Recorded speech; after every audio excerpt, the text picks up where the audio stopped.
Okay, it's 9 o'clock. Let's call the meeting to order.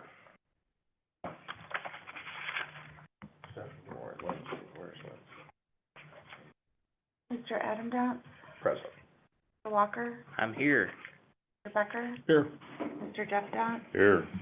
Ms. Goodman, here, Manistee, Mr. Picardy,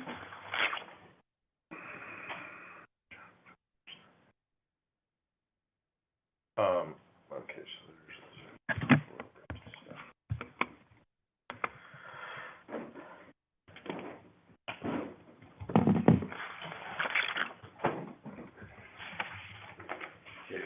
Un momento, while we're getting our consultant. Stephanie's on.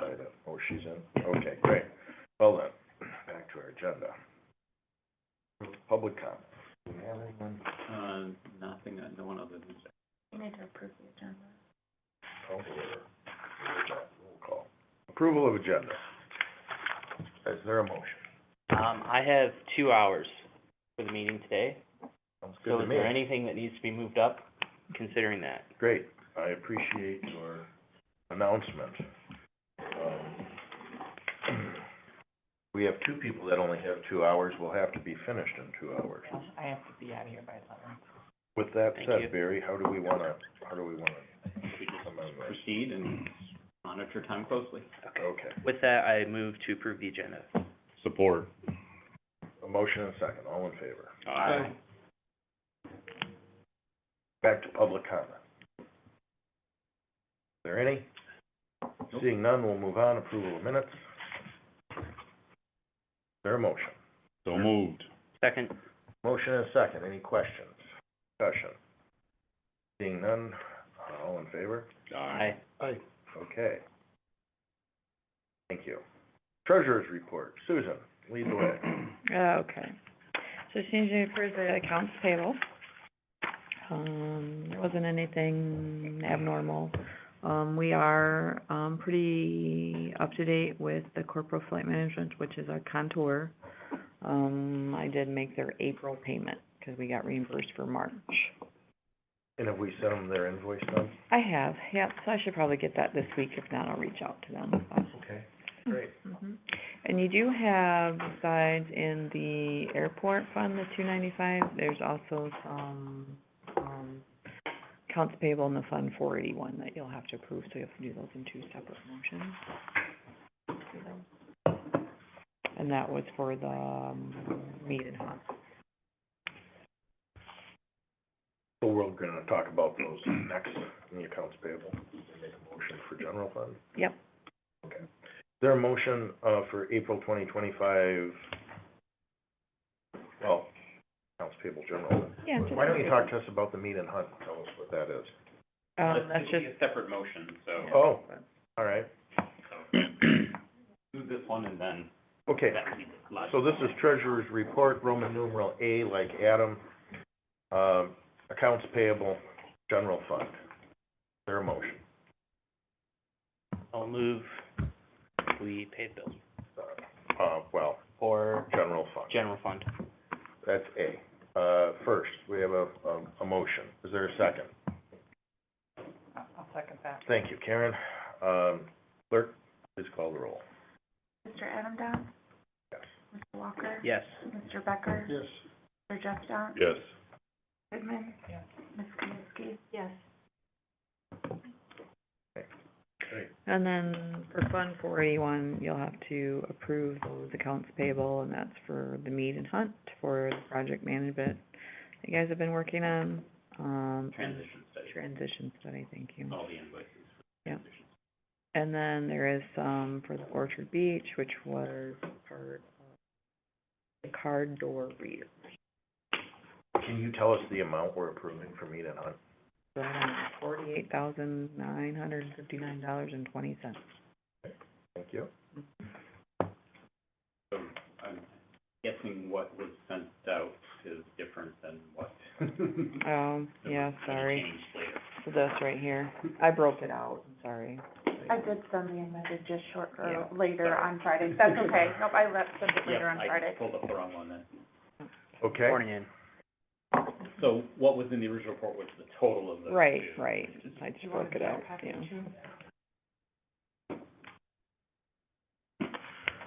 Okay, Barry, and you're all right with those amounts?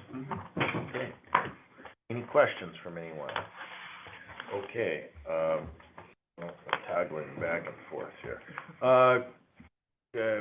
B, under Treasurer's Report, Accounts Payable, Fund 481, out of the Capital Improvement Fund. Yeah, it's just Fund 40. When we approved the study with NECON, that's where we said we were gonna fund it from. Okay, I'll move we approve Fund 481, accounts payable. thank you, Dylan.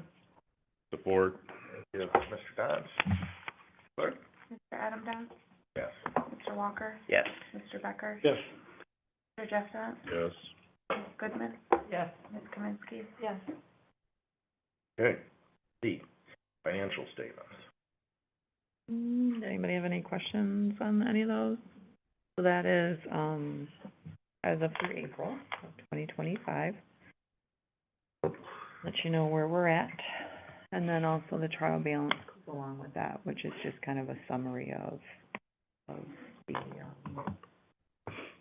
the other revenue and expenditures. Well, since I can't read what's on the board, is it all satisfactory to you, Barry, and you, Susan? Yeah, it comes right out of our BS&A system, so. Yeah. Okay, well, our staff says we're in good financial shape, so is there a motion to approve the financial statements? So moved. Second? Okay, Who was the second, I'm sorry? George Thank you. Becker. Okay, Mr. Adam Downs? yes. Mr. Walker? Yes. Mr. Becker? Yes. Mr. Jeff Downs? Yes. Ms. Goodman? Yes. Ms. Kaminsky? Yes. And then, you do have the budget books that Barry gave everybody. The auditors are going to Zoom, next month, so if you wanna kind of, for your reading pleasure, kind of go over it, and if you have any questions for them, but they'll go over it and do a summary and let you know how their report's doing and what to expect, so.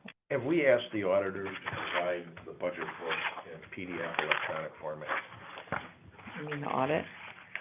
Yep. You referred to this. I know, I'm sorry, audit, I'm sorry, I'm just in budget I mode. have an electronic copy of it. Very so sure, yeah. Perfect. Well, I Sorry don't about that. even necessarily need it in electronic now, but sometimes for the insurance people or whoever. Yep. It's just, okay, great, thank you. Okay, so now we're on the committee reports, is that correct? Executive committee did not meet. Capital Projects Committee, I think, has been making some good progress. Since Preston isn't here, George, would you share about the good work you were doing with Barry?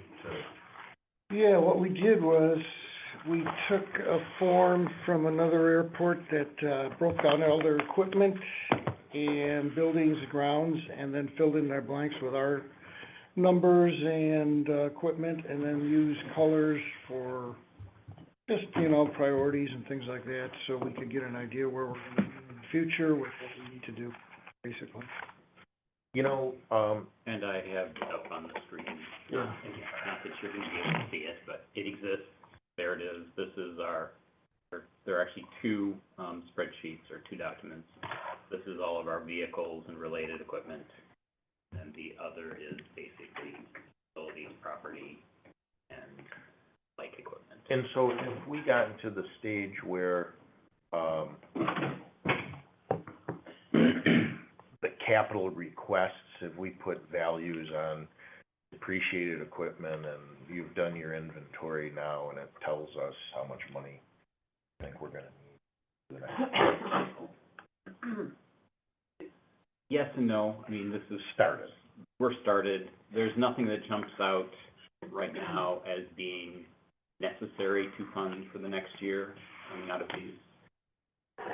But, having said that, the committee has not reviewed this in detail and made that final determination on that. But from my opinion, there's nothing critical that we need to budget for in the coming year, other than our federally funded projects where we are on the hook for our local match.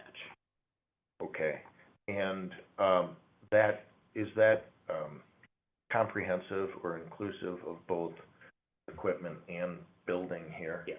Okay. The second document, which I have now, is Mm-hmm. buildings, Right. grounds, and then kind of Mhm. catch-all of other. So funding of enterprise and that possible build out there and stuff will not go in the next budget year, it's in, I don't know what you mean by that. The 5,000 for the counter, is that what you were talking about? we talked about it at the whole meeting. Enterprise as in Yeah. the company enterprise. I was thinking enterprise fund for some reason. That's not right.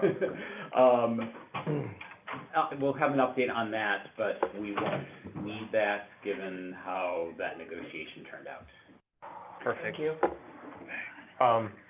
So, I'd like to ask if, Maybe next year, I'll have to look at that. I'd like to ask, both staff and board.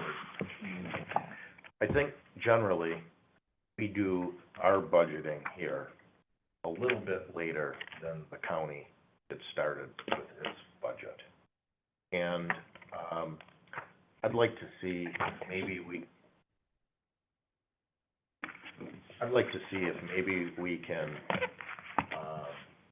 have either a joint meeting of the capital projects committee with the budget committee, or get them both to meet and come back in June, so that we can have a rough budget done maybe next month and go to the county, in July. Typically, historically, we would start budgeting in April. Oh, well, The great. letters have gone out from Lisa, I do know that. Well, great. I remember in years past, the county was, further along than we were. And so what I'm trying to do is get ahead of that this year, because I think we will But probably. we're already behind, really. Okay, great. What Well, you're then- what you're proposing is what needs to happen.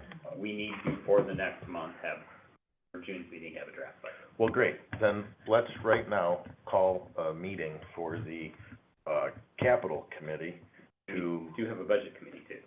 Well, right, but I guess, I think that we need to know how much money the capital committee wants, so that the budget committee can put it in and send it out. So, when does the budget committee wanna get together so that they can say we need whatever they think we need?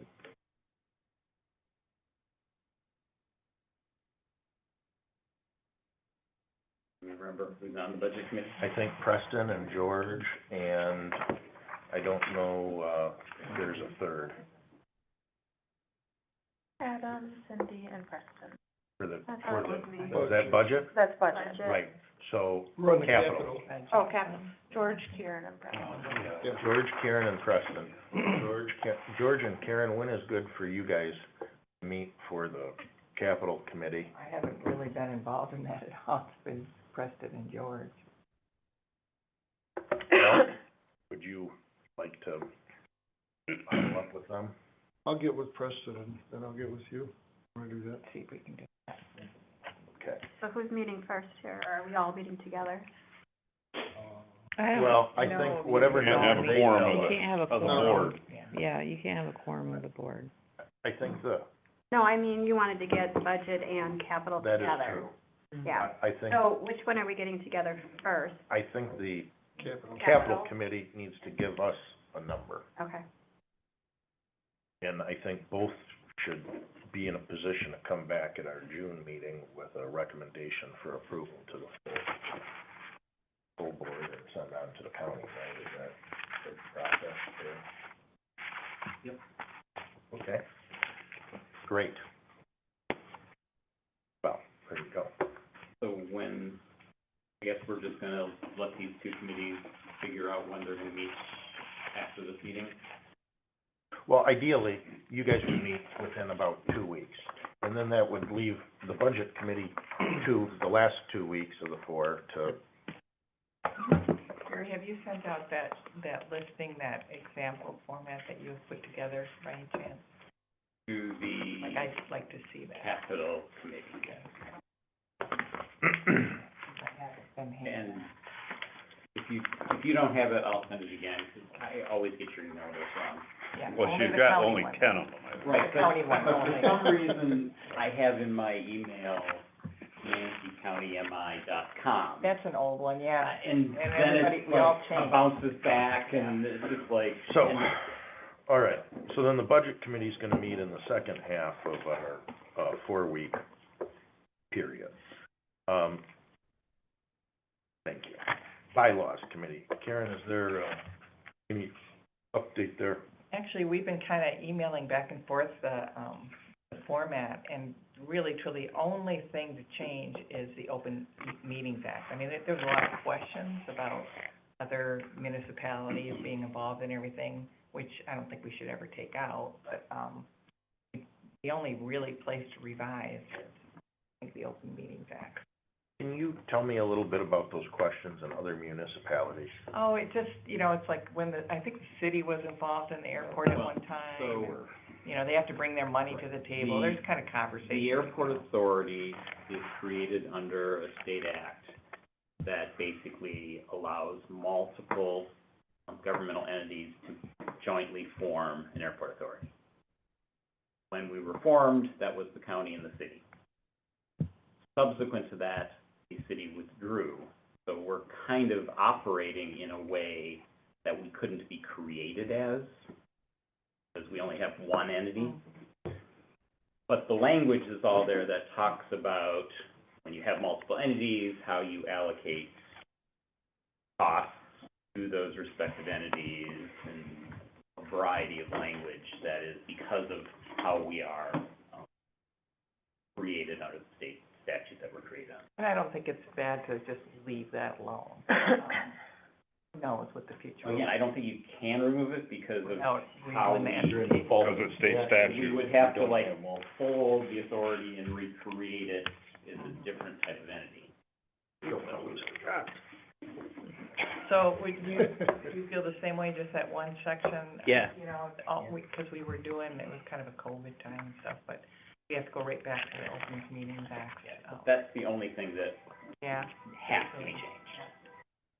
So should we bring that up for June to Yeah. adopt that? I think, I'm fine with that. You guys have language that fixes it? We will. Yeah, you just have to remove, Zoom. Oh, it's that simple.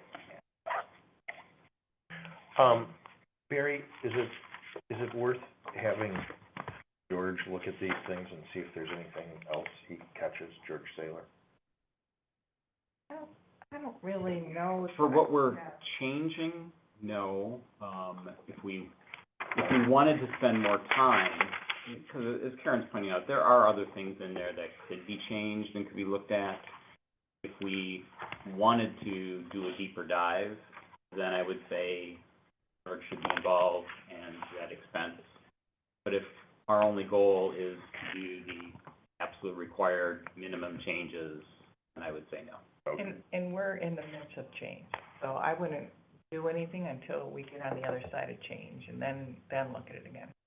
Sounds good. So we'll make that change in June. Lindsay, if you wanna have that on our June agenda for bylaws, we'll pick that up then, please. Okay, bylaws, car rental committee. Well, the car rental committee did not meet formally as a committee, but I think Barry will, give us an update on that under action items. Actually, why don't we do it now? Okay. So, well, you can start, and I'm gonna bring up the document. Well, I think Barry and Enterprise, and their council have come to terms on, lease agreement, vendor agreement here for the airport. Contour has been very supportive and, has agreed to share their counter space, up at the front desk, so we don't need a podium or, the issues that we had at last meeting were resolved by Contour's, sharing of space at the existing counter. And, so with that, So yeah, if you can envision over there at the airline counter, you have two monitors for Contour right now. Enterprise will be taking over the left spot, so they'll get a full 5 or 6-foot width, 10-foot depth area that will be theirs. Contour will retain the second spot, and then as necessary, they can use a podium on the other side of that so that they can have 2 check-in lines when they have sufficient demand, which he's got 30 people, they'll probably need that. That second one won't be as convenient because they'll have to take bags, take more of the scale, which is on the other side, but it still allows more throughput for high traffic days. That's how we resolved getting Enterprise a fixed counter that has all the amenities they're looking for. And as Adam said, the legal and I have gone through the agreements, and the agreements that you saw last month, the only changes are to the description of that space. So instead of it being 30 feet, it's now 60 feet that they're leasing. And they have requested that the length of the term be through the end of our 2027 fiscal year. So basically, it would be 2 years and 3 months term. Oh, nice. And is termination 30 days notice to either party? It's 30, 60, it's in that area. There's So, a yes, notice, yes. perfect, okay. So that is the lease agreement, then basically the concession agreement. Again, it aligns the term, match the other. We went back and forth a little bit on the language of what the 10% commission that we charge applies to, and this is the language we ended up with. Vehicles rented to airport-associated customers, commercial airline passengers, general aviation passengers and crews, and airport tenants. So local rentals that happen to be serviced out of here, we would not be collecting 10% on, but anything that is generated because of the existence of the airport, we would. Their initial language just had commercial airline passengers, and that was too narrow to encompass what we generally are looking for. That's the only change in this document. So, given that you saw the previous versions of this document at the last meeting, these are the changes. I know there was a motion last month to approve things given certain conditions, but here that we have final language, I would request a motion to approve these final agreements as presented. So it's clear and tight, and we know what we're Starting June 1st. starting. Do we need to rescind the last month's in the process of adopting this month, so they're not in conflict? Didn't we just do last? Does last month's hold? Well, no, well, We got it finalized, Yeah. that's basically all it was once you get it finalized. I just don't remember if it was okay in for signature on final document, or if, Lindsay's got it in the minutes. I can't remember. Approve the agreements and allow the chair and director to sign once finalized. Got it. So, There, then. We're running ahead of schedule. jinxing us. Good update.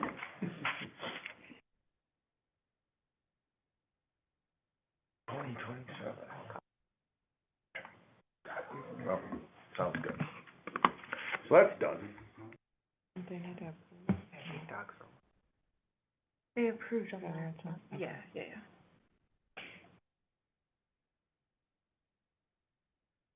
All right, so that was the rental car committee.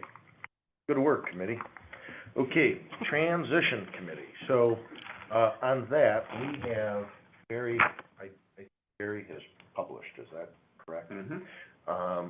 Both the RFP on that site and the. I don't have a copy of the RFP yet. Okay. You send that to me, I can. The director, position is posted on what's the national, aviation? AEEE, so American Association of Airport Executives. They have a job and RFP posting portal. That is really one of the go-to places nationwide for this type of posting. So that got posted on Friday. I sent it to our state organization, which will be distributing it to its membership. That hasn't yet gone out, but so there'll be a covering Michigan and then covering nationally. And over the weekend, we've already got 2 responses, and I know of 2 others that will be submitting. So we're a few days into this, and it's open until June 15th. Already got some decently qualified candidates. In fact, one I would say is overqualified, but see why he has an interest of moving from Alaska to Michigan. It's cold up there. I don't, Barry set up an email account as opposed to having, Yep. resumes. Did you not get the Right, email? yeah, neither one. Okay. Maybe I deleted them inadvertently, but Okay. I don't think so. Okay. So if we just check a test on that. Check. And then can we, is there an easy way to put it on our website? Just so if any of the board members or It is, yourself or it is posted on on our our, website. okay. If you go to our website under Airport Authority at the bottom of that page. Great. Okay, thank you very much. So, we're moving forward there. Okay, good, Airport Director's Report. You. That would be me. Okay,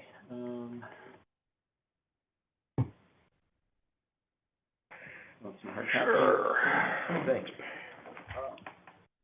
So this really encompasses the last 2 months, since I didn't give a report at our meeting 10 days ago for April. So this kind of is a little bit longer than normal, but I will try to go through fairly quickly, given I know we have some time constraints. Airport incident, accidents, none. GSA lease, the novation agreement that this board approved 10 days ago was approved last week by the county. I have the county signature, so I need to check the minutes as to whether it was me or you that was authorized to sign, but before we leave today, either Adam or I need to get that signed. Our door security system, it's functional. There's one outstanding issue, which is how the front entry works, because we're adding card key access to those doors, and it's going to require coordination between the security company and the door vendor to make those things talk. PKS and AES are trying to schedule a time where they can both be here to do that work, but we're using the new system and have been for 60 days now, so we're not being held up.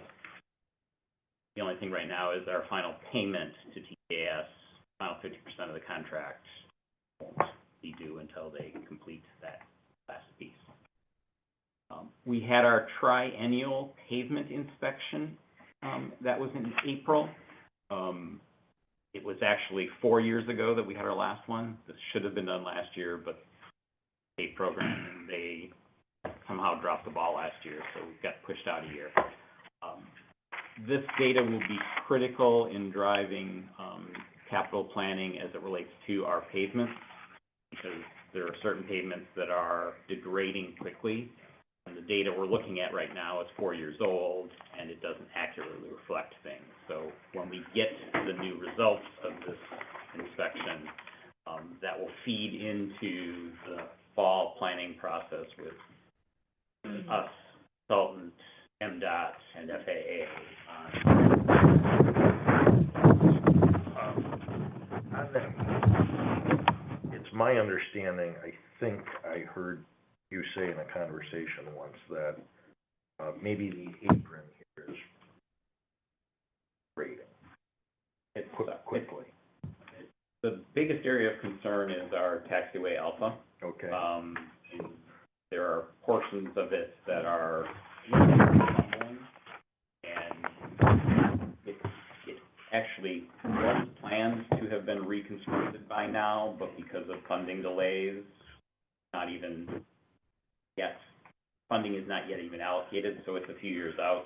I'm concerned about our ability to maintain that pavement safely in this interim where we don't really know yet when it will get funded. So, I think my thought on this is, can the, Capital Projects Committee, I don't know if that's on their roster, but can we allocate some money to get an engineer's estimate of cost so that when there's a grant that comes up, we've already done our at-risk expense, so we have costs that we can apply for a grant for it? Typically, we wait for a grant to be announced and then figure This out. is, I think this is a different animal, Mm-hmm.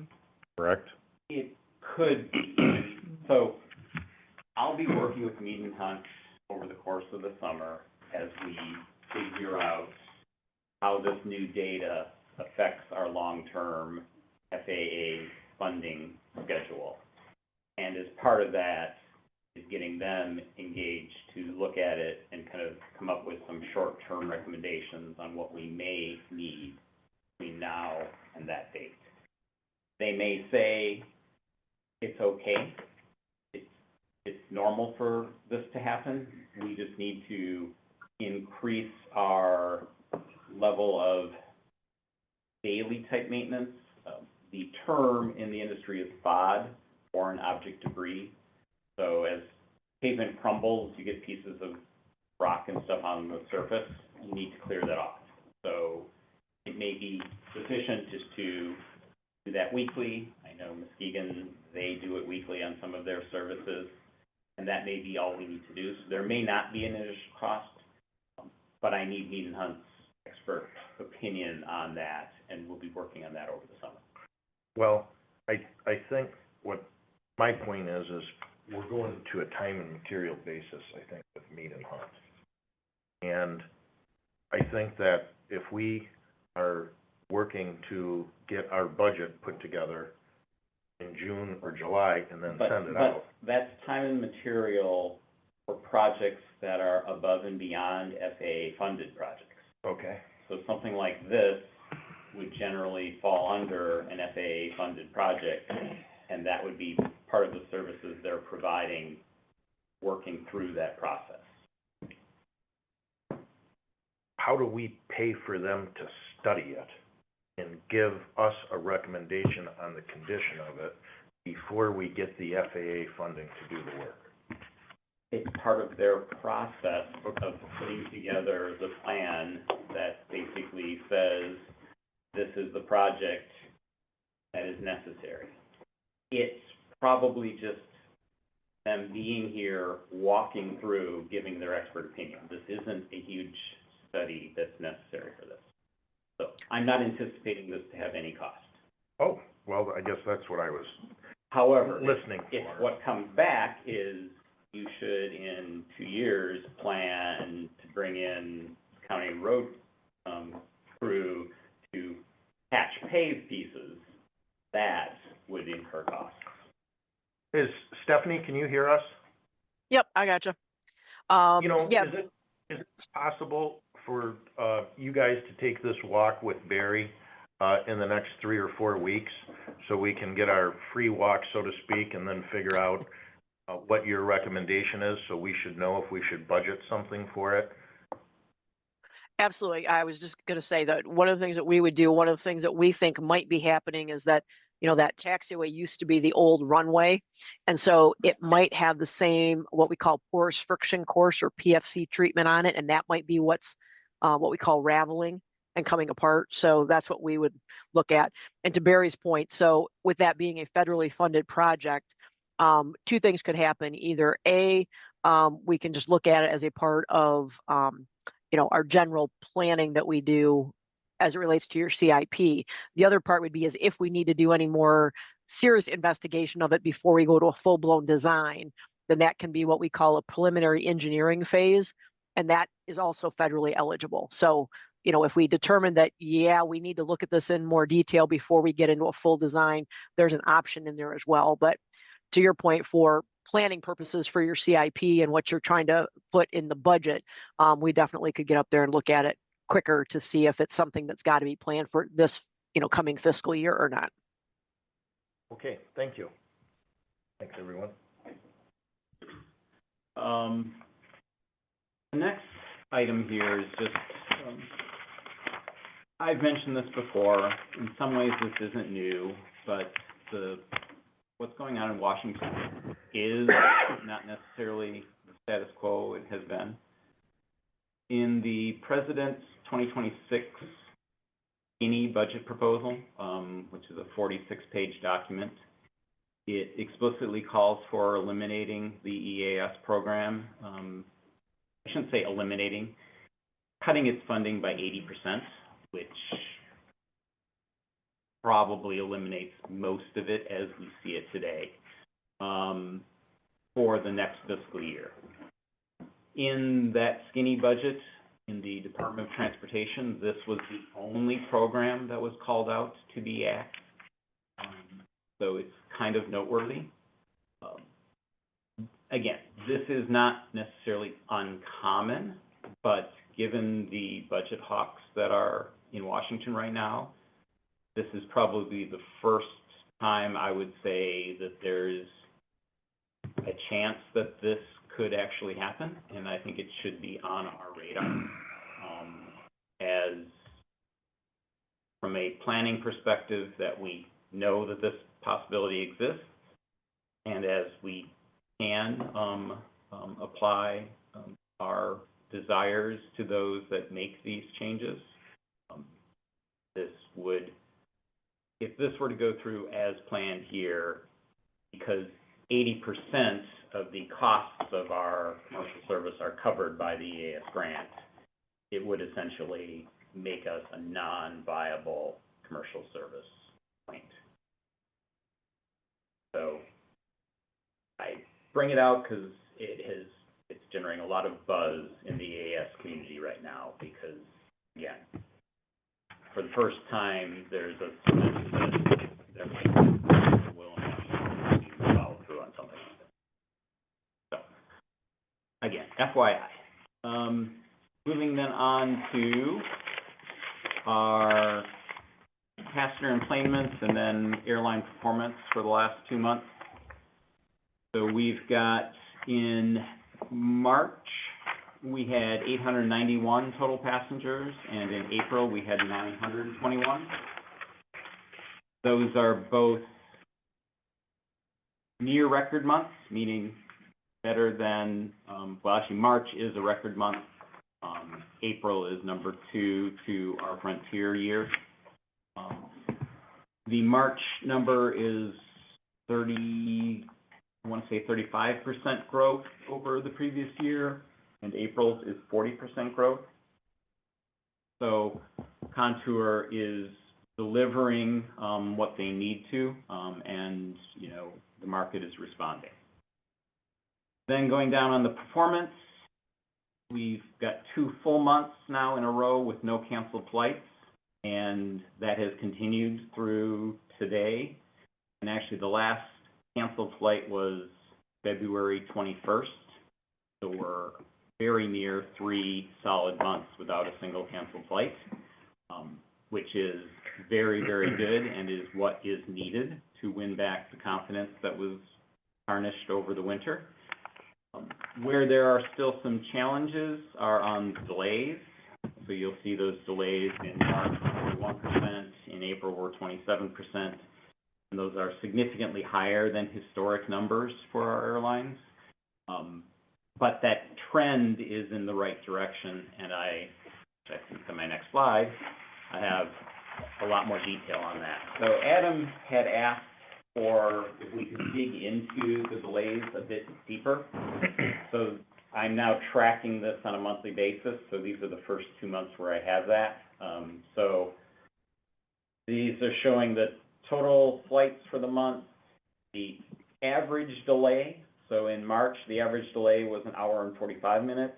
In April, the average delay was 1 hour and 55 minutes. So that is, of the flights that were delayed, that is how long on average the delay lasted.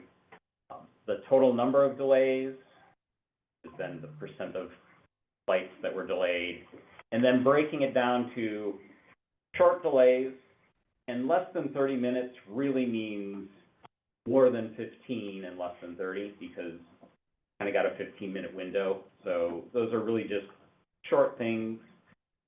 Then you've got up to an hour, up to 2 hours, and then longer than 2 hours. And the biggest difference here between March and April is that in March, basically a third of the delays were longer than 2 hours, and that was a large number of delays. In April, that dropped to a quarter, and there were fewer. So 15 really long delays versus 7 really long delays. Now, the average in April was higher because some of those long delays were like 13 hours, but it actually turned out that there was another flight that occurred before that delayed flight got out, so the passengers' experience was a little bit different, but that's what it was. So the summary is there still is a challenge when they delay. The total number of delays is higher than historic. They tend to have longer ones, but after 2 months of data, which isn't, can't read too much into it, trend is certainly in the right direction. And I think May will continue this positive trend given what we've seen.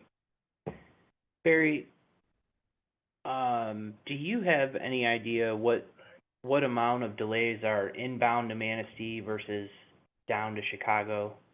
Is that something you could provide? It's pretty even. Okay. Because often what happens is, let's take, for example, if that last flight coming in from Chicago is delayed. This past week, we had 2 such cases because of all the thunderstorms, so it was weather related, but those flights came in about midnight instead of 9 o'clock. Because of crew rest reasons, that corresponding morning flight automatically delayed an hour less than what it came in at. So it was a 3-hour delay coming in, it's going to be delayed 2 hours going out. So they can impact each other, and because the same airplane is used to do a route, if one's delayed, then the return is going to be delayed too. Okay. So it ends up being very close to half and half. All right. Thanks. Any other questions about any of that? Do you categorize these mechanical versus weather? I'm sure April's probably not much. I try to where I gather that information, but I don't always get that information. Sure. So in the raw data, I do have notes on that, but Okay. It's not complete. Airfares.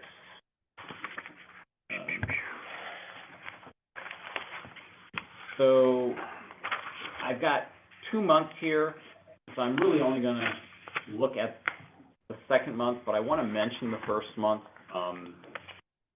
because I think it's important. So in April, when we look at May travel, so we're looking at fares a month in the future, our average fare out of Manistee was $370. Being the highest of all of our comparison airports.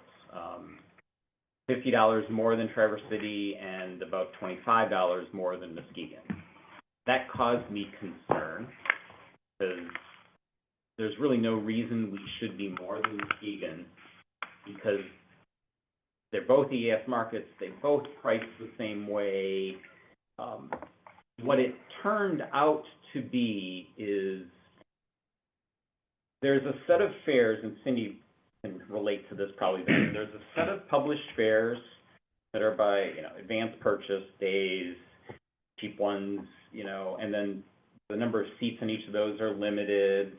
Your algorithms say, oh, this flight's selling up fast, so we're going to limit, the cheap fares, et cetera. And that's what you see. If you go online, Manistee to Chicago, you see those fares. In addition, Contour and Muskegon's carrier have 2 hidden fares that you won't see that are only available for combining with an interline. and those are cheaper. So we'll see a fare, lowest fare $59, Chicago. There's actually a $39 fare out there, or it might even be 33. That is what can be picked up when you then connect on, and, you know, that's how that fare is constructed. But it turned out that Contour was basically providing zero availability for those cheap fares. So all of those $33 fares showed as no seats available, with a few random exceptions. Whereas in Muskegon, they have very same structure, they were showing full availability. So in Muskegon, that's why that price difference exists, because it's doing the same thing. It's taking a local EAF carrier fare and then adding on a connection fare. We just were always getting higher. Muskegon was opening up lower. I pointed it out to Contour. They looked at it, said they made some changes. I haven't had time to verify those changes because I wanted to see what the next month's data showed. So the next month's data is as of last week. Things are now, Muskegon is more expensive than us. The gap between us and Traverse City has narrowed. This is much more normal. So I suspect if I dug into those details, I would see that they've opened up some of those connecting fares so that we weren't at a disadvantage for connecting fares versus comparable airports. So I want to congratulate Contour for listening and reacting when I raised an issue for their attention. The fares we're now seeing are, again, reasonable, I think are customary for our market, and don't put us at a significant disadvantage versus our competition, especially because we have free parking and the lower cost airports, Traverse City, Grand Rapids, charge significant amount for parking. In fact, if you consider that parking, a week's parking, we end up being the lowest total in most markets right now, compared to everything else. But, you know, how do people pay for parking? Do they park somewhere else? I mean, there are all sorts of factors that come into it. Do we ever, run a marketing campaign that says cheapest way to get to Florida, cheapest way to, least expensive, you know, and we don't have to show them the table, or we just have the backup to prove our statement. But have we ever kind of articulated that in a We marketing? try to promote the free parking. Anything beyond that becomes very convoluted because it is very specific to, so you Date, mentioned time, how early you book. daytime. Schedule. We generally exclude in our reports here the low-cost carriers like Allegiant and Frontier, because their published fares are significantly lower. But by the time a typical person flies and wants to take a carry-on bag and wants to have a seat assigned, They're more it expensive ends up- than right. American. So it's so hard to compare. So, you know, if you wanted to say cheapest, you would latch yourself onto an Allegiant flight or one of those carriers, which we don't have, and that's what people would expect. So it's a difficult balancing act to be truthful and not misleading in this. Looks So true. we promote the Looks benefit. truthful to me. But again, this makes a lot of assumptions. I've excluded Allegiant because the assumption is, the filtering I do is, you get a checked bag. So that eliminates, you know, all of those. Right. We can Yeah. talk about it Yeah. another day, but that's the fine print on every marketing campaign. So capital projects update. So we are still waiting on our ALP update.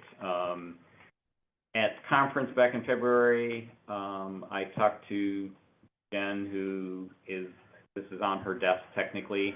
I followed up with her twice now in email, the last being last week, to which she responded, "Oh, I guess I forgot, I'll get on that."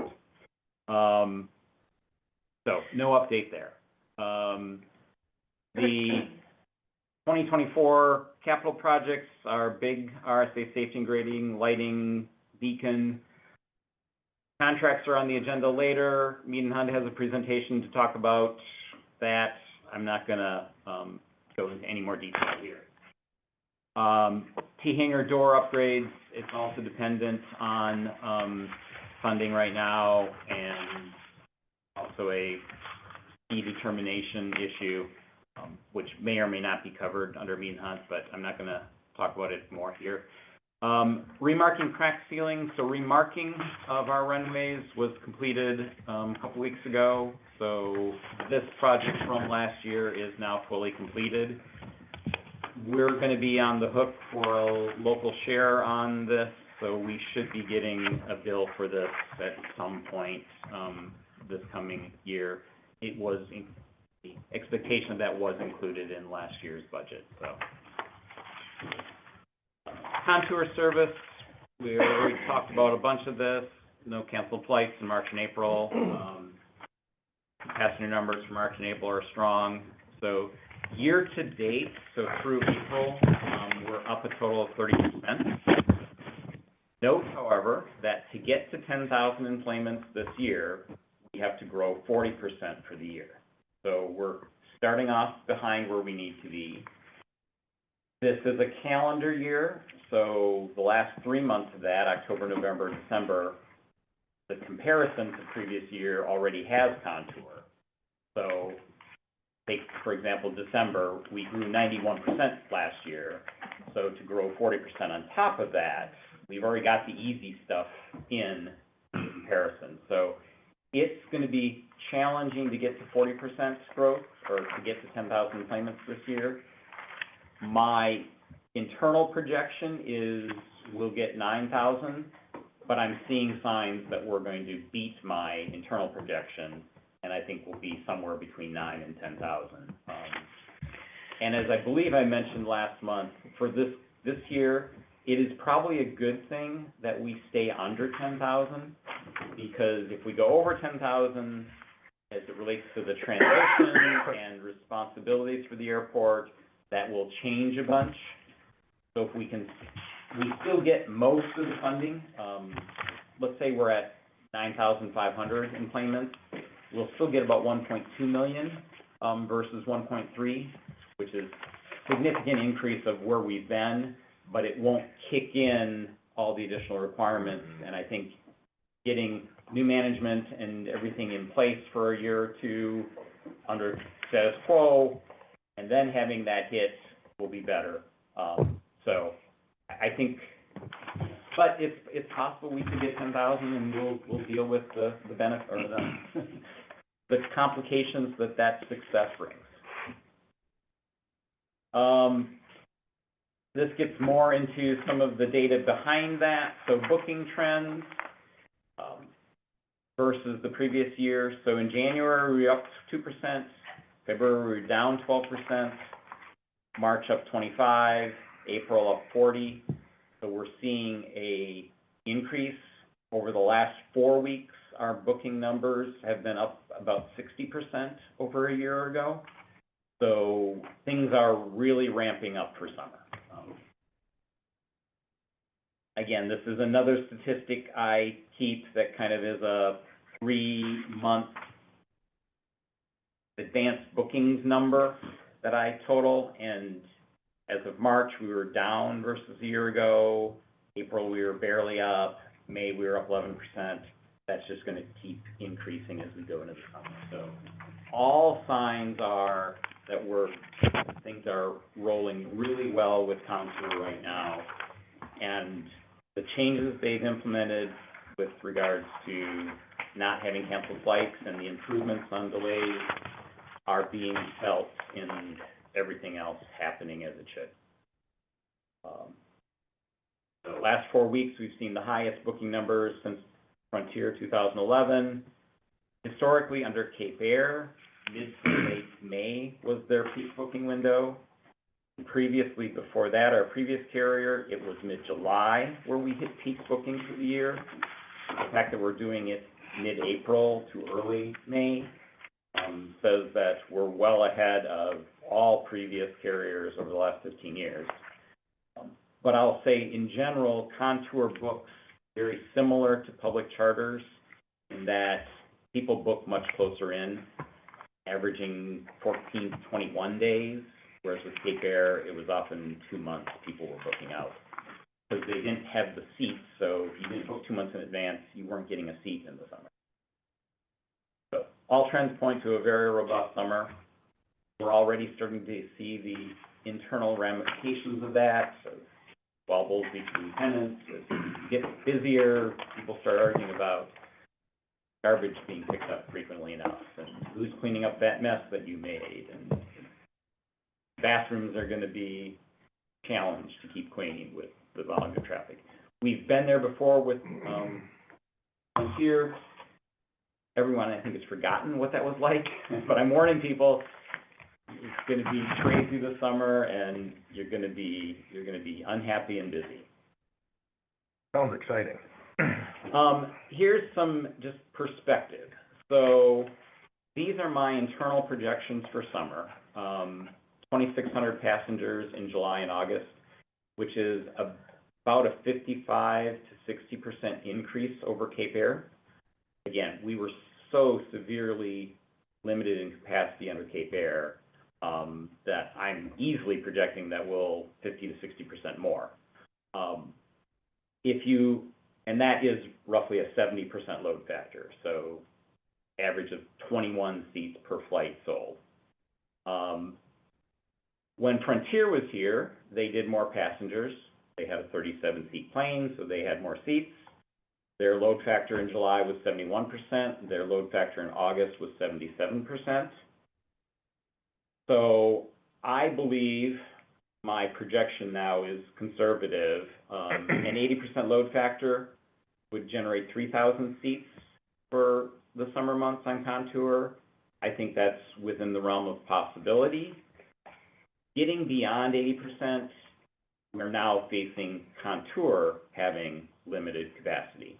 Because an example I'll give right now is July 6th, the Sunday after 4th of July.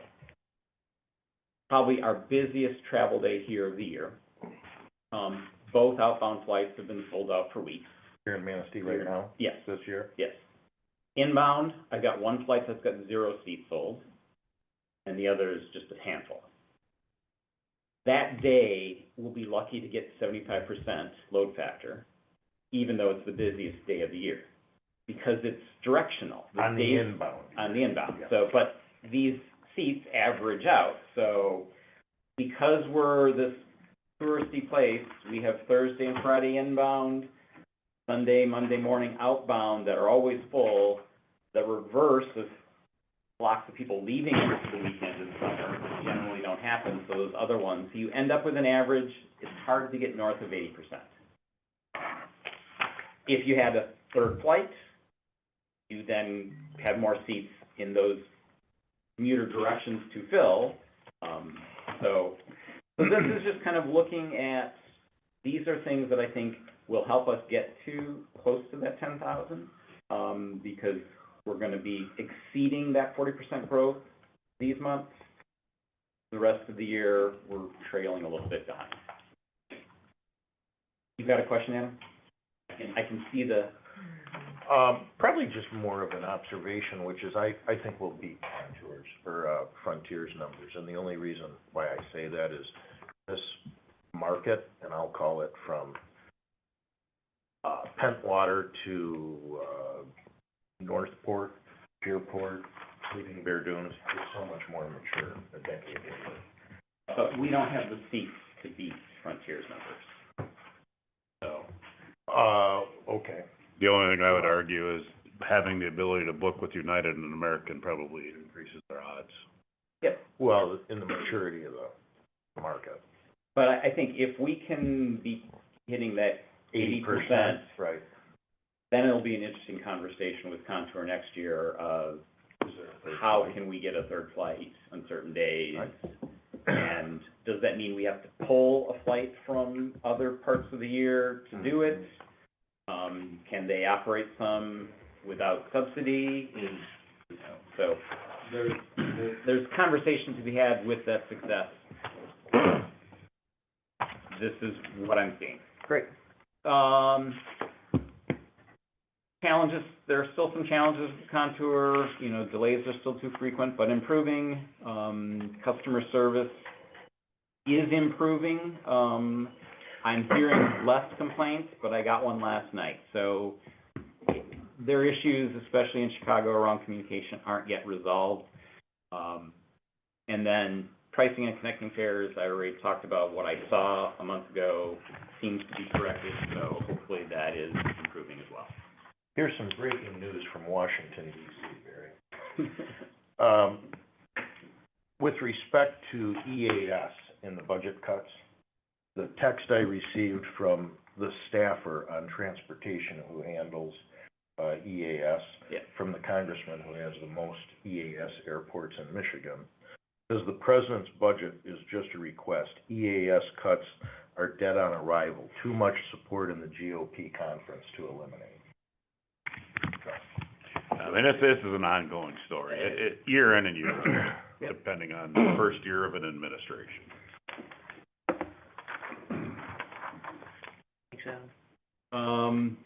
But it's still good of those of us that have the opportunity, we need to be in our elected officials' ears.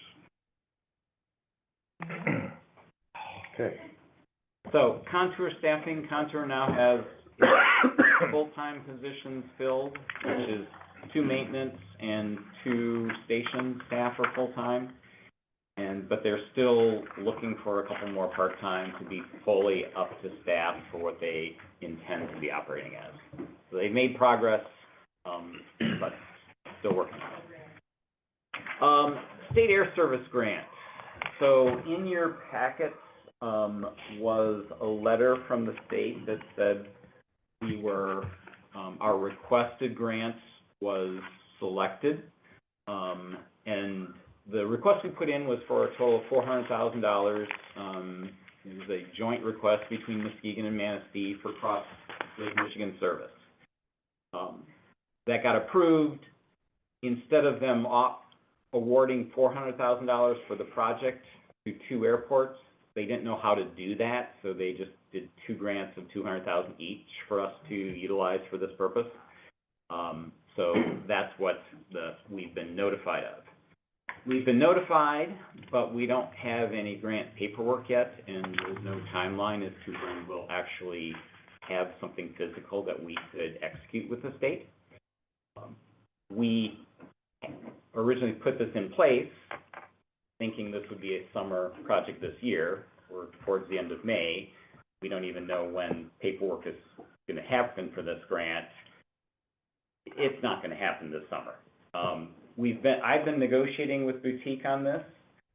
They are willing to do the service that we asked for. They're more than happy to take our $400,000. However, what they're proposing isn't exactly what we're looking for. Again, they don't have the time right now to enter some more difficult negotiations, especially with Milwaukee Airport, to get the type of service that we're looking for. In looking at their financial projections, this could not continue without subsidy, and there aren't future subsidies for this, so it would be a 1-year, one-time and done thing, which isn't the purpose of this. The purpose of this was to subsidize startup costs for something that could be ongoing. Boutique has basically said, it's for us, with our operating costs, it would not be sustainable. So if we wanted to waste a grant in 1 year, we could with Boutique. Did we not get the state grant? They're saying they would do it, but... It's part of your packet. You read all of the packet. There's the notice of award, but we don't yet have the grant paperwork. So we couldn't do it this summer because we don't even know when we're going to actually have an executed grant. But we've been selected for it. So my recommendation at this point is we need at a minimum, we need to delay start until after we actually have a grant, because any costs up front would not be reimbursable under any grant that happened later. That we target next summer for this service. That we work with Milwaukee over the summer and fall to work through some of the things that we're looking for. Right now, Milwaukee isn't even Muskegon's taking kind of the lead on Milwaukee communication, and the Muskegon manager isn't even getting calls back from Milwaukee right now. So they're not being responsive. So it's going to take a little time to work through some of that. Continue working with Boutique on costs. If they want this, they have to demonstrate that they're not just here to use the grant and run, that they're actually looking at this as a longer-term viable market, and they have not yet demonstrated that. I also plan to re-engage with Cape Air. When I talked to Cape Air earlier, they said they're very interested, but they already had their plans set for this summer. So they said, if you're talking this summer, we can't participate this year.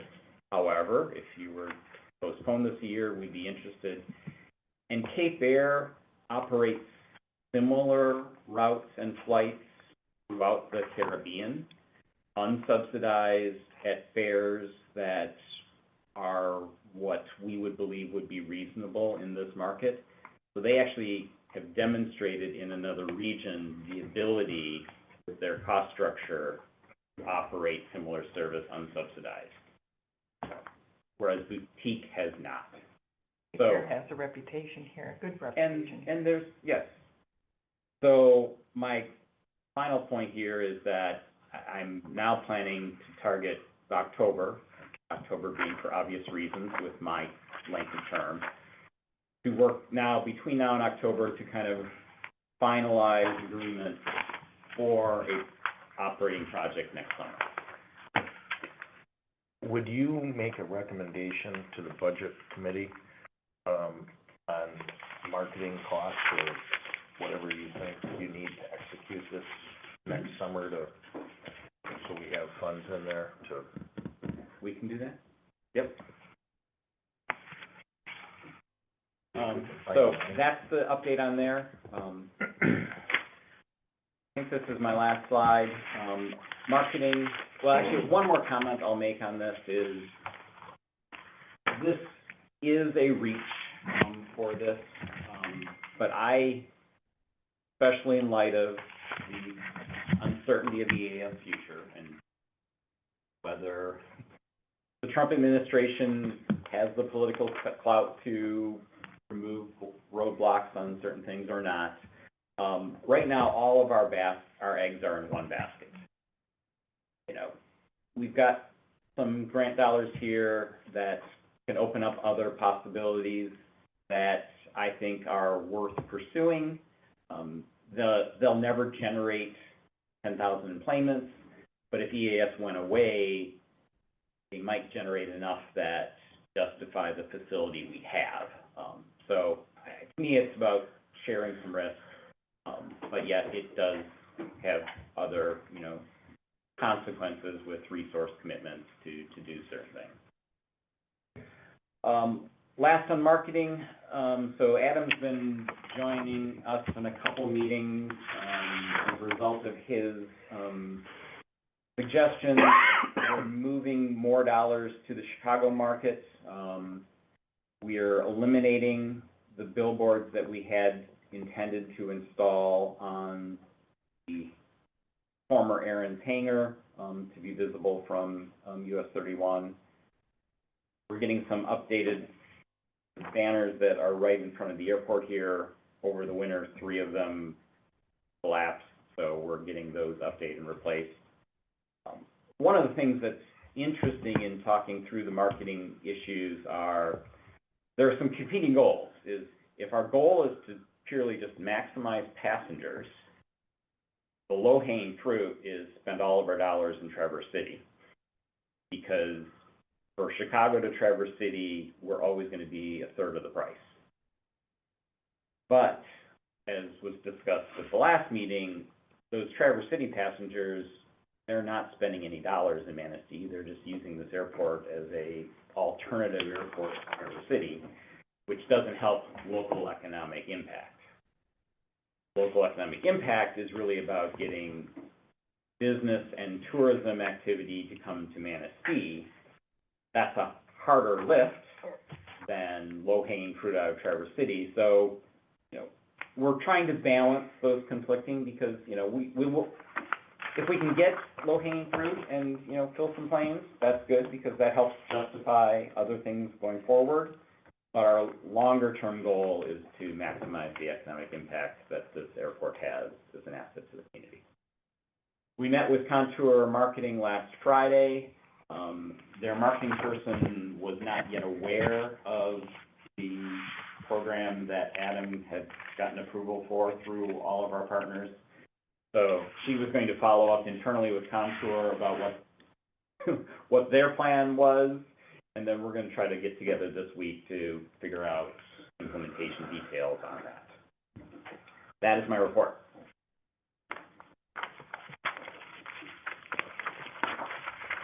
Any questions? Very quick response, if you will. The ALP update, is that holding us up on anything? I'd actually defer that to Stephanie.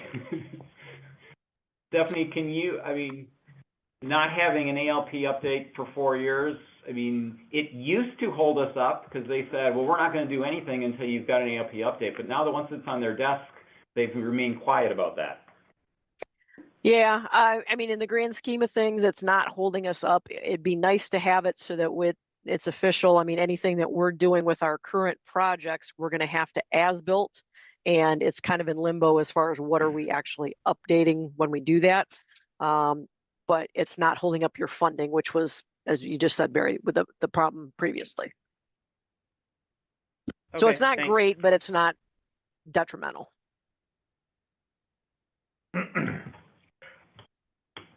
Okay. I'm good, thanks. Okay, old business, seeing none, we'll move on to new business. And Stephanie, I will alert you that in 45 minutes we'll lose quorum. Got it. So you had some slides, Stephanie, so I'm gonna let you share. Okay. I can figure out what I'm doing here.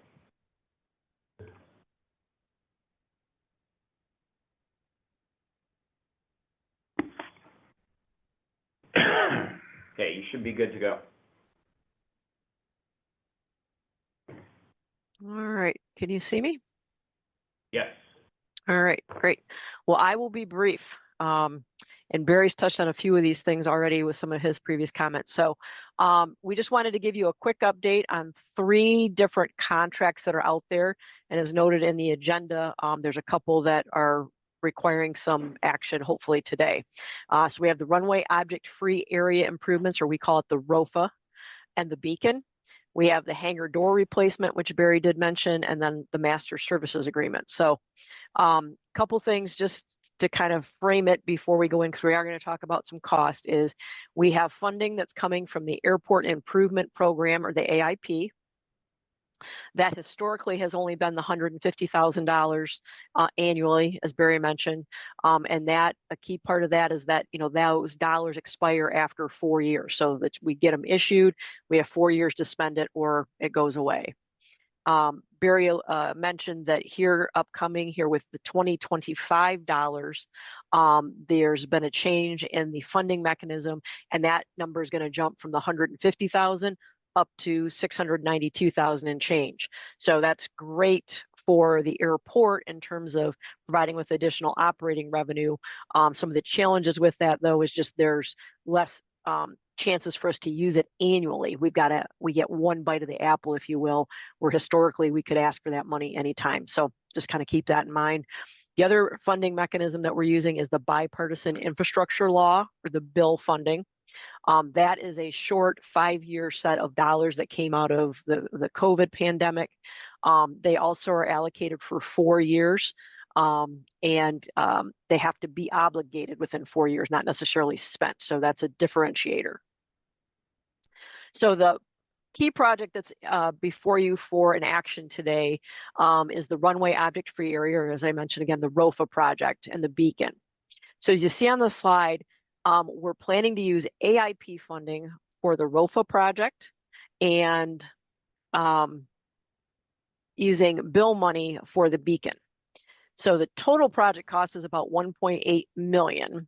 And you can see the breakdown below on the slide as far as the AIP versus bill, and then the difference between construction and the construction administration. So you can see the total project cost, the construction side with both projects is about 1.7 million, and then the construction administration is about 160,000. The important takeaway from that, and I show you this because this helps explain kind of why this is a little chaotic, is that the graphic that you see on the right, this is what we call the Exhibit 1. This is the summary of all the funding that's going in to make this project happen. A couple key things to note. There's funding going into the project that has no state or local match. That's where these zeros come in. So there's some funding that has 100% federal money. There's also two elements to the project that have 95% federal money. So you're only paying 2.5% of the project. So great, return on your 2.5% investment. And then each one of these individual pieces you can see the CON, that's the construction side of the house. The CA is the construction administration. And you'll see we have things broken out between the lighting and then the actual pavement itself. So there's all of these pieces have to be what we call different concepts, and it makes the entire project budgeting very, very cumbersome. And this is strictly the funding, because if you're jumping down here to total numbers, you're going to say, well, that doesn't match. This is only the ROFA project. It does not include the beacon, because that is coming, again, as I mentioned, through the bipartisan infrastructure. So the reason for discussing this project in more detail is this summary that we have right down here. And apologize, it got cut off. Part of your project, $107,000 of it, is going to expire on August 19th. So it's critical that we get the project both under contract and be able to get billings towards it of $107,000 before that August date. Otherwise, those dollars disappear. So what we're asking for as a part of today is to draw out the fact that there are 4 actual contracts that have to be executed to make the whole project work.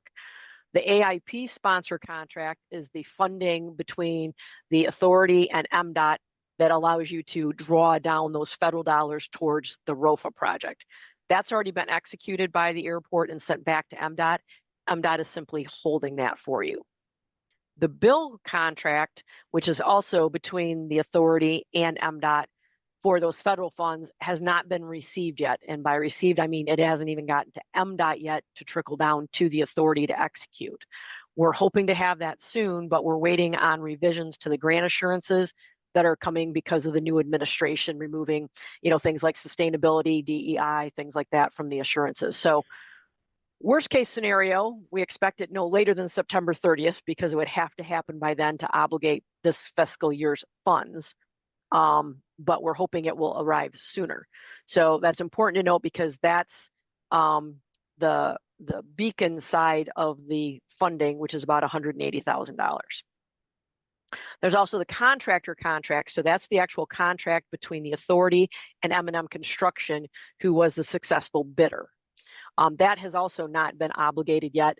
We were holding it because we were hoping to get the bill contract to execute all of it, its in entirety. And then there's also the construction administration. Contract, if I can interrupt, the contract covers both parts. The big piece that we do have the funding secured, and the little piece that we don't, the beacon. So, correct. Two above are those two pieces. Construction is for everything, and that's why we've been holding it until the last piece of funding came through. Correct. Yep. And then there's the final one, which is the construction administration, which is the contract between the authority and Mead and Hunt to oversee the construction of the, both projects, the ROFA and the Beacon project. So what we're looking at today is the execution of the contractor contract and the construction administration contract, the bottom two, so that we can obligate the funds and move forward so that we don't risk it. So that's what this next slide.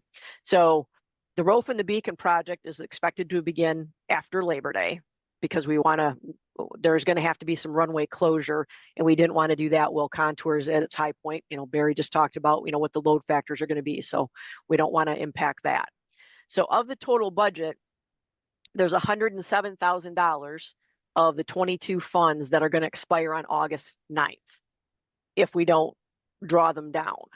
So the twist with that is there's $188,000 from the bill funding that isn't here yet.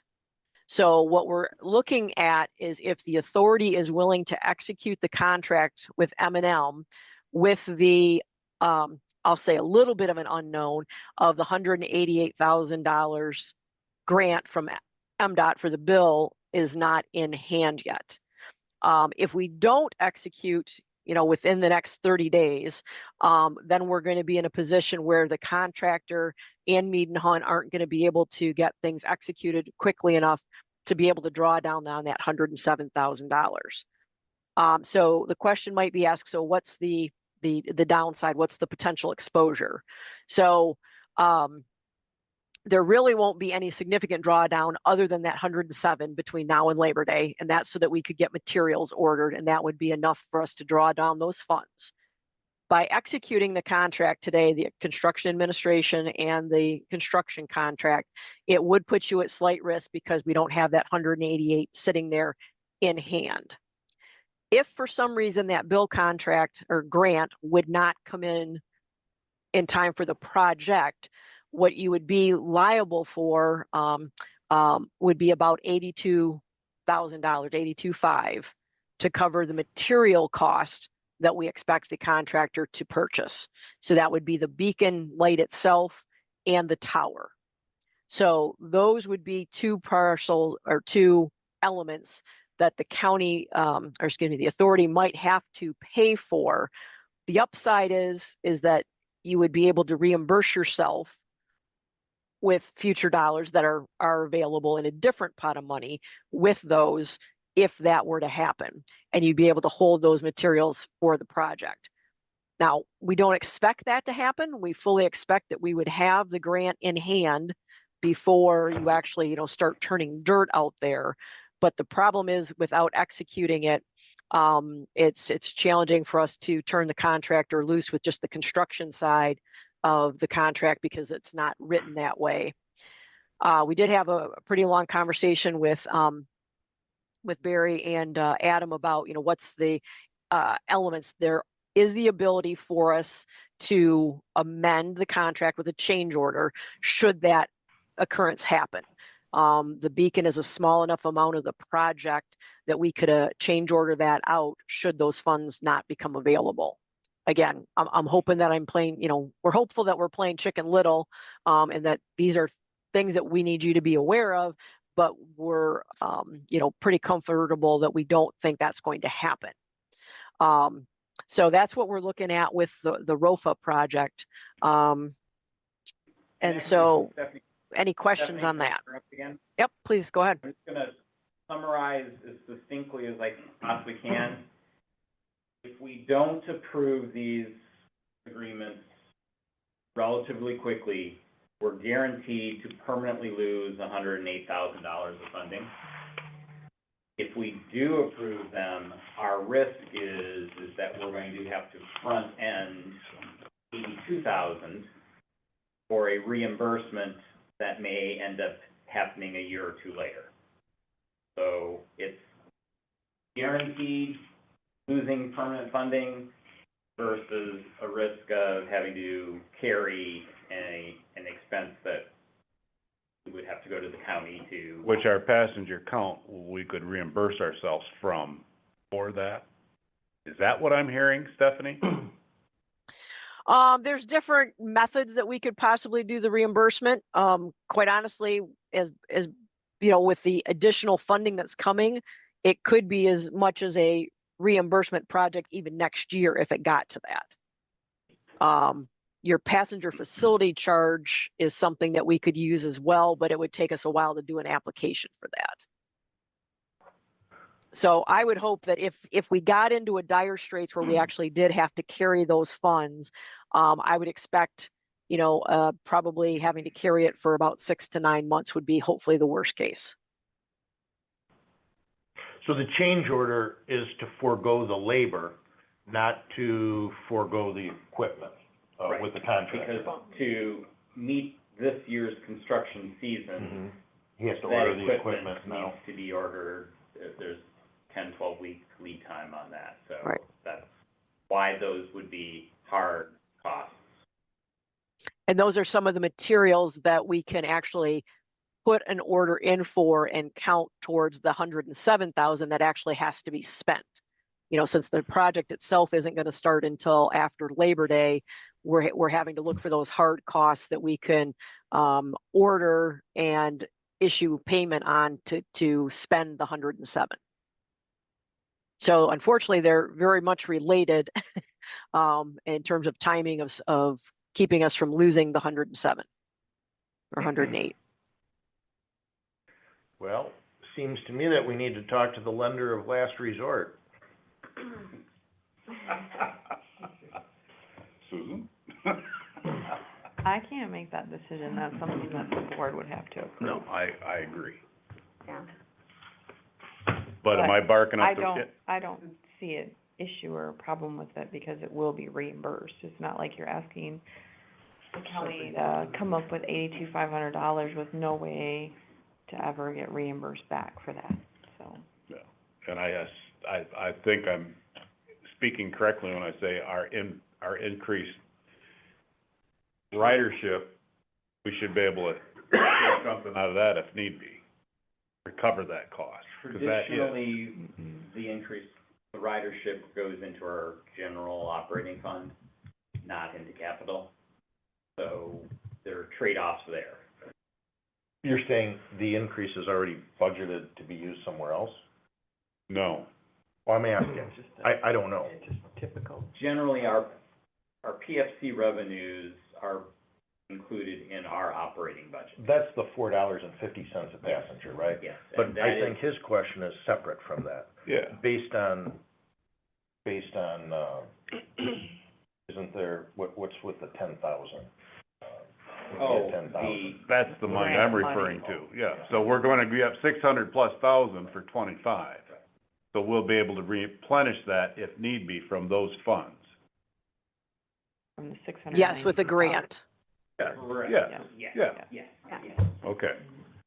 I don't see an issue. Yeah, that's a little bit easier to, Yeah, it's a lot easier to sell. yeah. And how soon can we, when would we receive that? First off, what's the appropriate title of those funds, just so I know? What do we call it? AIP. Great, AIP. When would we receive the AIP money from the federal government to pay back our friends at the county? We would have to put in a request for that with a grant. And so it would be potentially not until this time or better next year. So 18 months, we would say to the county, kind of an outside date. Well, I mean, 6 to 9 months, I thought Stephanie she said said. 6 to 9 months. I don't know. It could be on the other end 18 months. Sure. So that process changes every single year. So predicting what next year's federal grant process will be is Well, impossible. I'd rather set a 18-month expectation for the county and deliver it in 9 than set a 9-month expectation, deliver it in Setting 18. it up as a long-term liability instead of short-term. Oh, new can of worms. It sounds to me like in either case, they're okay. We just need to clearly communicate the message. Here and on ours. Balance sheet, yeah, yeah, yeah. Well, that's where I would want that guidance in regard to that, because the decision, to me, is not a tough one. It's a matter of, okay, short-term or long-term, that's stuff that you need to be worried we both do, but, well, to me, I don't know that intricacy. That's micro. I got you. Well, I would, ask for a little guidance from our two county board members. I think we're saying it's a possibility. I mean, we're only two out of the group, but we could move that forward. I think so. Well, I think we need to vote on that here momentarily. On our voting with the board? What are you voting? No. No. No, we're voting to Contract. approve the contract. Yeah. Approve it, yeah. Creates this Obligation. potential obligation. When's your next board meeting? Tomorrow. Good. So can we, should we approve it contingent upon, their vote tomorrow and, But you wouldn't even vote on something that's Not if a we don't know. possibility that Well, no. might not occur. well, no, I mean, we would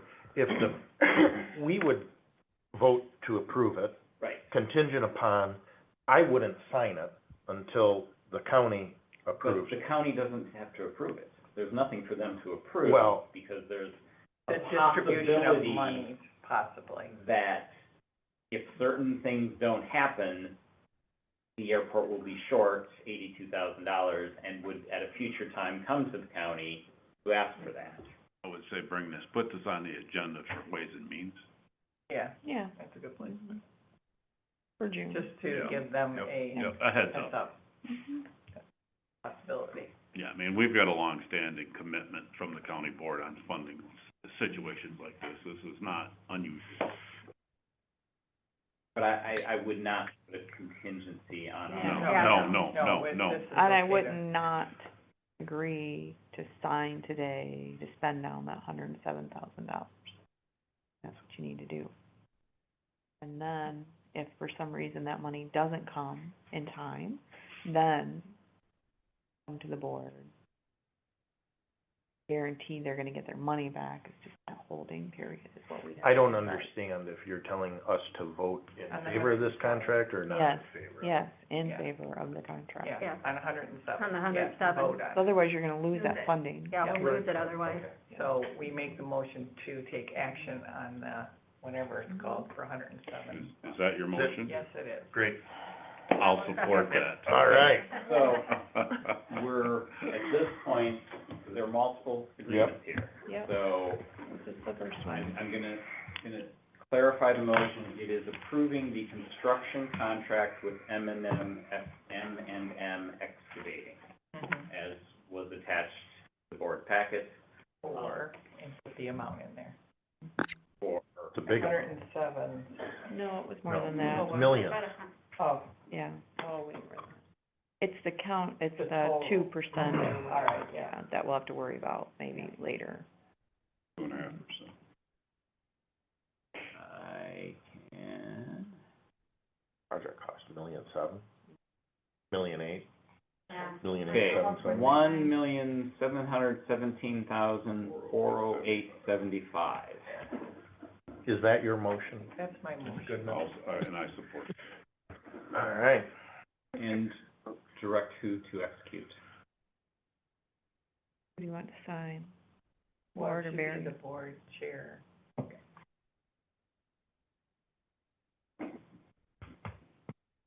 Great, there's a motion and a second. Mr. Adamdot, Thank you. Yes. Mr. Walker, Yes. Mr. Becker, Yes. Mr. Duffy, Yes. Ms. Goodman, Yes. Manistee. Yes.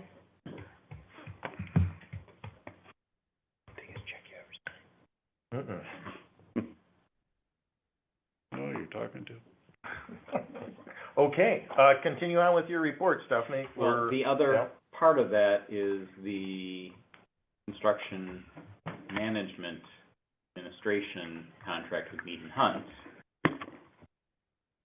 which was also attached, which is then, those are the documents that we need to approve to get the project running and getting those expenses incurred so they can be reimbursed under that $107,000, to avoid the $107,000 cost. So, I think the next order would be to, appropriate to have a motion to approve the Mead and Hunt, construction administration contract, So, which is just an addendum to their existing contract. Okay. Motion by Ms. Goodman, second by Mr. Dance. Clerk, call the roll. Mr. Adamdot? Yes. Mr. Walker? Yes. Becker? Yes. Mr. Jeff Downs? yes. Goodman? Yes. Manistee? Yes. Okay, and I think we have a third vote that we'll need, all parties here for, so, I mean, we've got a little bit of time, so now I think we got the important ones. they're all, I let Stephanie finish her, because I think she's gonna touch on that, what that next agreement is, and then we can do that. Yep, I'll be really quick. So the hangar door, Barry mentioned in his director's report, is a project that we're planning to spend also some of your bipartisan infrastructure law money on. It right now requires no action today. Just wanted to bring you up to speed that we are looking at that project. It is currently, we're waiting for approval of the design phase. We've got an independent fee estimate, as Barry mentioned, that we're working in, or he's coordinating with MDOT to get addressed. The key takeaway for the board, and it goes to Adam, your questions about allocation for funding, is you'll note on the top bullet, there is a $35,000 design fee that the airport is going to have to front. On these smaller projects, MDOT and FAA are not willing to do independent contracts. And so right now, MDOT has asked that the design, construction, and the construction administration all be put into one singular grant. And so the design is a cost that once you execute that contract would be a $35,000 upfront payment by the airport that would be reimbursed at the 90% eligibility rate once we get a construction contract rolling. So just wanted to draw your attention to that. I'm not sure how far that project had been talked about previously. So knowing that you're sensitive to the budgeting right now. And then, oh, go ahead. Sorry, Stephanie, if I, point of clarification. So, go back, okay, for the hangar door replacement, we would need to commit $35,000, and there's a possibility that we wouldn't get the overall grant? No. Okay, that's what it sounded. Yeah. to me. Oh, sorry. So- No, those funds are have been well, the funds have been demonstrated to MDOT that you are going to ask for them. We can't ask for them until we have the competitive bid from the contractor who would win. And so once we get the bid dollar amount, then we'll be able to put in the grant request that would include reimbursement of the design, the construction administration, and the actual door replacement. And at that point in time, they would both either prorate the $35,000 towards your local share, and then reimburse any extra, which we're assuming there probably would be, that would come back to you. I'm just trying to understand if MDOT has the opportunity to say no to our request, which would thereby expose us to $35,000. Sure, good question. I mean, I guess anymore with the way the federal and the state government's working, I never say never anymore. You know, historically, that would not be an issue. I would say 98% confidence rate that it would go. It's just a matter of, much like the conversation we just had, it's a matter of when. So Stephanie, did I hear you say that, that 35,000 would only be reimbursed back 90%, so then the airport would have to cover the other 3,500? It would only be 5% because the state matches 5. So it's 95 and 5. And Yeah, depending okay. upon 'Cause I when thought we you said ask 10. for it, there is a contingency right now that I believe it's in 25, and it might even be in 26, that the feds are matching it at a higher percentage rate. So that might even go down to 2.5%, but for Okay, general planning For right purposes, now. 5 is the current one, yeah. okay. And what's the time frame in which the county would expect to get their money back? That's a little bit more nebulous, because a lot of it depends upon when we actually get underway with the project. MDOT and FAA are now, as I mentioned, limiting when we can ask for funding. The bill funding, we have the ability to ask on a rolling basis. But right now they've limited that rolling basis to twice a year. So, as soon as we get into design, can have the bid in hand, we could then make that request. The question becomes, when does that request time translate to one of those open windows for asking for the grant? And then we would do just like we are now, kind of sit here and wait for that grant to roll in for funding. But I So- would also say we're end of May. We still have unknowns on this. My Existing. opinion is this is not happening this construction season, because we still have to do design, go out for bid, get bids, and get construction. Having that all done by mid-October is not gonna happen. So this is, to me, gonna be next spring.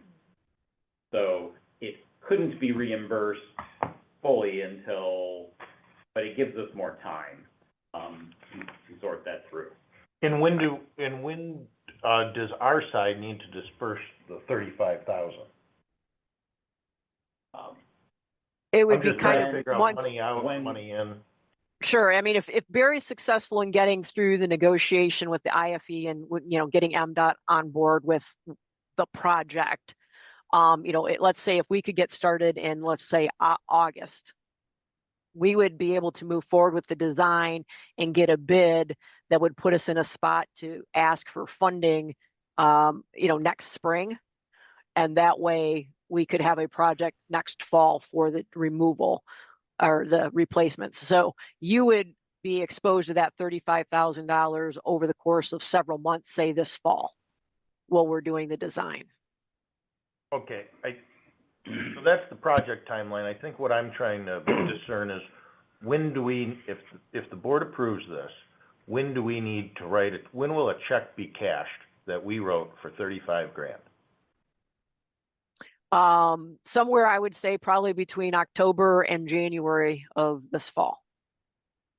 Because Okay. we would bill you on a monthly basis as we're developing the design.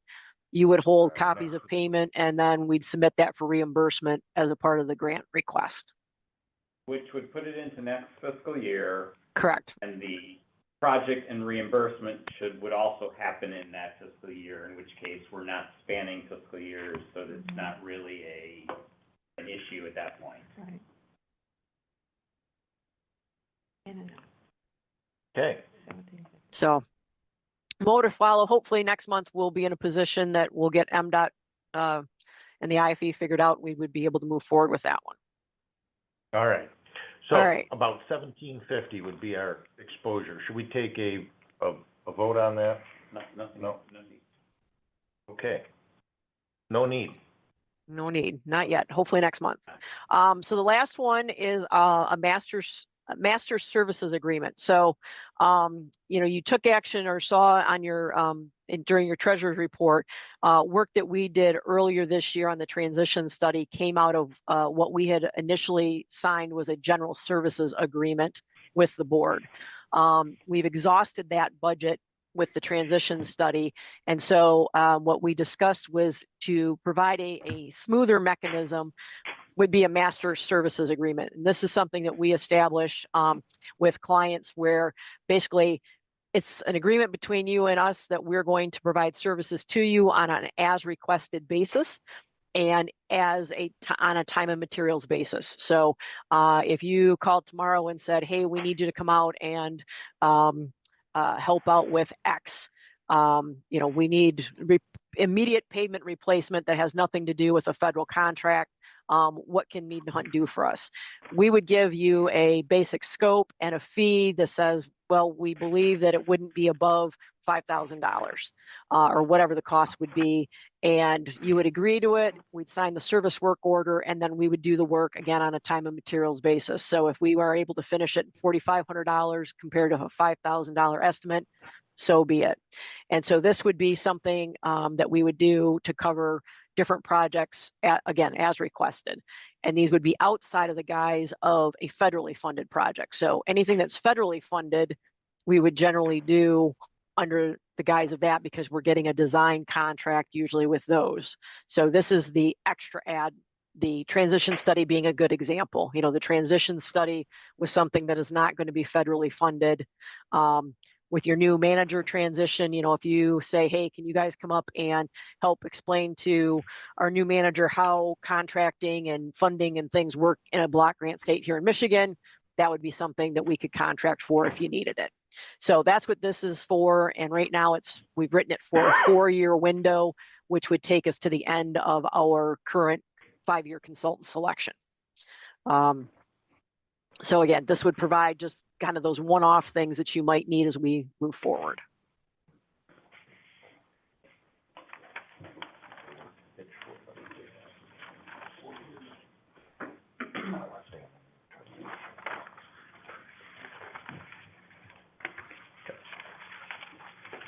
All right, so it's time and material going forward.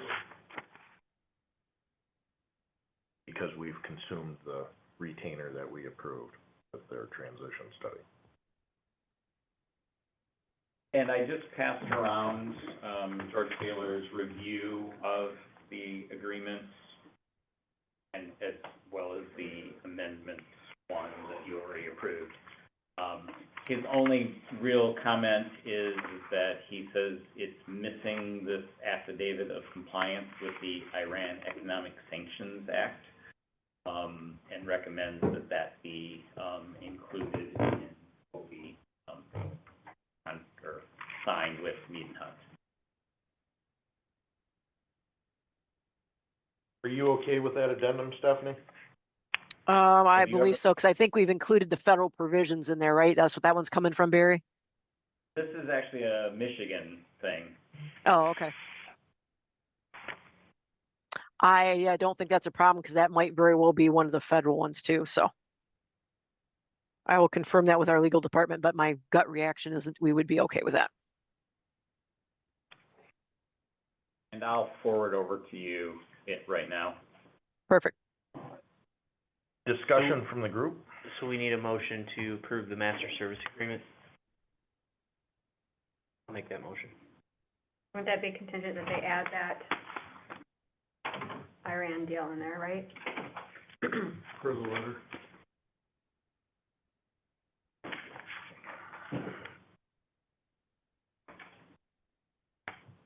Yes, the affidavit of compliance is an addendum. Okay.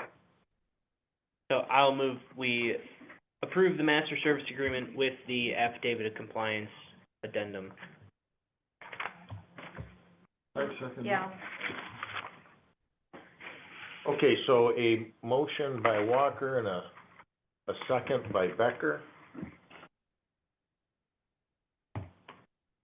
Mr. Adamdot, Yes. Mr. Walker, Yes. Mr. Becker, Yes. Mr. Jessup, Yes. Ms. Goodman, Yes. Ms. Kaminsky. Yes. Stephanie, I had, in our meeting here a while ago by telephone with Barry, I don't know that we had set a date, but you were going to, come down and maybe it was for the airport, runway that we've already talked about, but, I think you heard that by June, the middle of June, the third Monday of June, we'd like to come back and have a budget for review. So if there's anything from your end that you see us needing to budget for that we've not discussed today, if you could get here in the next couple of weeks to huddle up with Barry, that would be great, because I think our capital projects group is gonna meet within 14 days of today. And then our budget committee will meet there immediately thereafter.